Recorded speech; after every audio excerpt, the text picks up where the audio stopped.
G'day guys, Mick here. Welcome to this week's 5 Minute Yarn. This week I want to talk to you guys about tyre pressures. What I run, when, where and why. Okay, so generally I run 40 psi on the highway. I don't change tyre pressures between front and rear because I feel the patch is pretty evenly weighted between the front and the rear. When heading off-road though, obviously I do drop my pressures. I still run the same pressure front and rear, but I always drop the pressures. In areas like Munmora State Conservation Area, when I'm heading out to Waibung Heads or Snapper Point, there's short sections there where it is dirt road. I don't bother changing tyre pressures there because it's only a short section of road, and in all honesty it would take me longer to deflate the tyre than it will to actually drive to the other end of the road. I do, however, engage 4 high in the Pajero, and for those that don't know, 4 high is effectively an all-wheel drive mode. I can use that on road. I can drive at any speed with it engaged. I can even change on the fly between 2 high and 4 high, up to speeds I think of about 80 kilometers an hour. So when I hit dirt up at Munmora, I do engage 4 high, just to give me that little bit of extra traction. Again, it's basically an all-wheel drive mode, so it gives me that little bit of extra traction, and it helps prevent slippage of the tyres, helps prevent damage to the tracks. When I'm going places such as the Awabakal Mountains, Tyre National Park, things like that, that's where I start changing my tyre pressures, when I'm going to be off-road for a while, and generally I do it as soon as I possibly can after hitting dirt.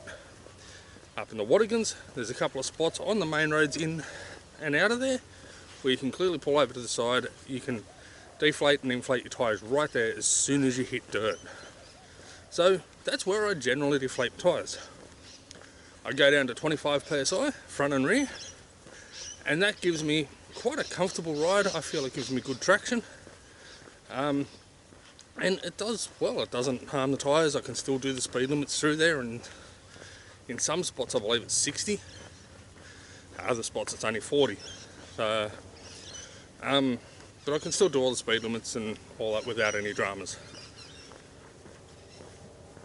The only time I would deflate really lower than 25 psi is if I'm doing something a lot more difficult, or if I'm going on to sand.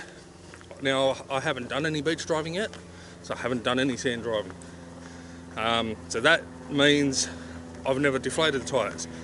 I'd be looking at somewhere between 15 and 20 psi if I'm hitting sand. At 50 I'd be stuck straight away, wouldn't I?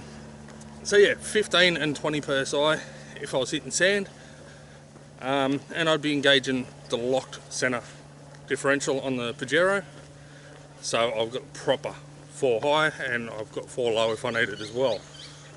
I wouldn't just run the all-wheel drive mode in that sense. The reason I deflate my tyres, it's a bit sort of twofold. One, it looks after the tracks. If you've got more traction on the dirt, you're going to get less wheel slippage, and that therefore means that you're going to tear up the tracks less. It means that you're going to cause less corrugations, so that means there's less works for national parks or state forests or whatever, and it helps protect the road for everybody else coming through behind you. The more you spin your tyres, the more that is going to tear up the tracks. Even if it's not an intentional slippage, it still happens.